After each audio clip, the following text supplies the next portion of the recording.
നമസ്കാരം. ഞാൻ ബിജീഷ് അരീക്കോട്. ഖത്തറിലെ ദോഹ പോർട്ടിന് സമീപത്തായി പ്രാചീന ഉൽപ്പന്നങ്ങൾ വിൽക്കപ്പെടുന്ന കടകൾ.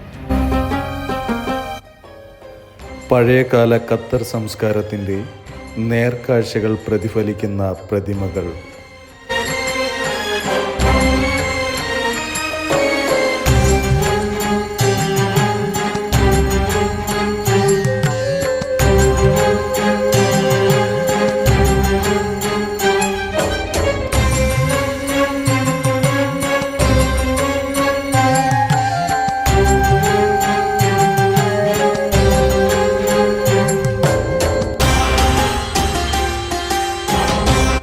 നോക്കെത്ത ദൂരത്തോളം വ്യാപിച്ചു കിടക്കുന്ന വിളക്കുമാടങ്ങൾ, കമാനങ്ങളാൽ കമനീയമായ കെട്ടിടങ്ങൾ.